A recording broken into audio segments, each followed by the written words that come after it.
તમારું સ્વાગત છે અંશુ કુકિંગમાં। આજે બનાવવાના છે આપણે કંટોલાનું શાક, ચોમાસા સ્પેશિયલ। તો આ આપણે કંટોલાની હવે આપણે સાફ કરી લઈશું।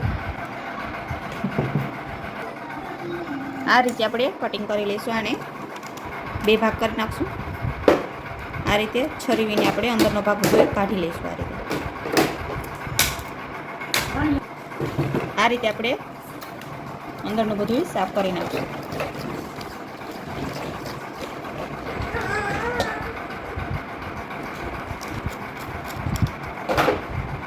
આ રીતે આપણે બધા કંટોલા સાફ કરી લઈશું।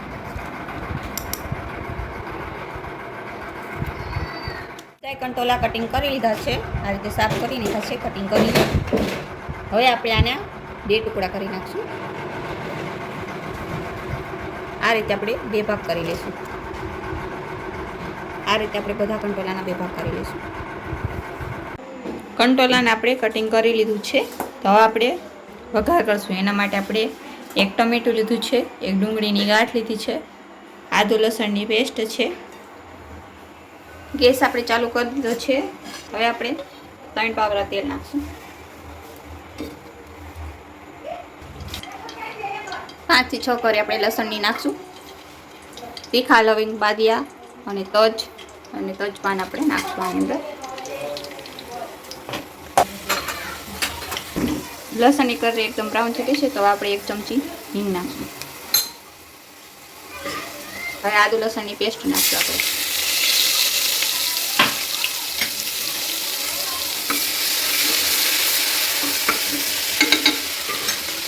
હવે આપણે ડુંગળી અને ટમેટા નાખશું। સારી મિક્સ કરવું। 1 ચમચી આપણે મીઠું નાખી દઈશું, એટલે ટમેટા એકદમ ગળી જાય। સારી રીતે મિક્સ કરી દઈશું। તમે તમારા સ્વાદ પ્રમાણે વધારે ઓછું નાખી શકો।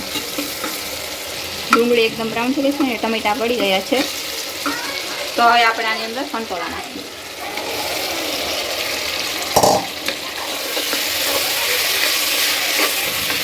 સારી રીતે મિક્સ કરી લઈશું।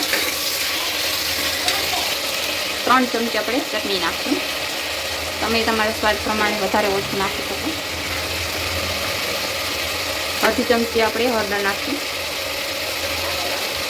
1 ચમચી આપણે ધાણા જીરું પાવડર નાખશું।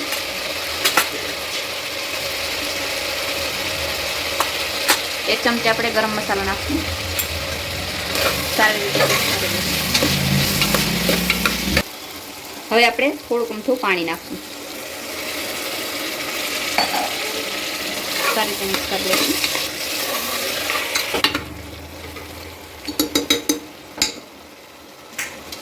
હવે આપણે ધાણા નાખશું કટિંગ કરીને ઉપરથી।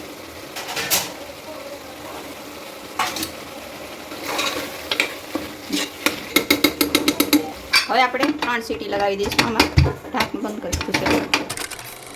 3 સીટી થઈ ગઈ છે, તો હવે આપણે જોઈ લઈશું શાક।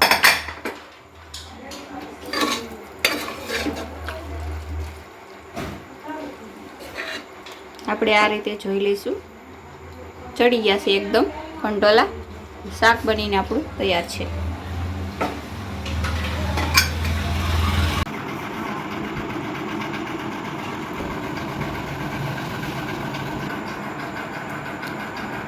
કંટોલાનું શાક બનીને તૈયાર છે। આવી રીતે તમે પણ ઘરે બનાવી શકો। આવી જ અવનવી રેસીપી માટે અમારી ચેનલને લાઈક કરજો, શેર કરજો, સબસ્ક્રાઈબ કરજો। ધન્યવાદ।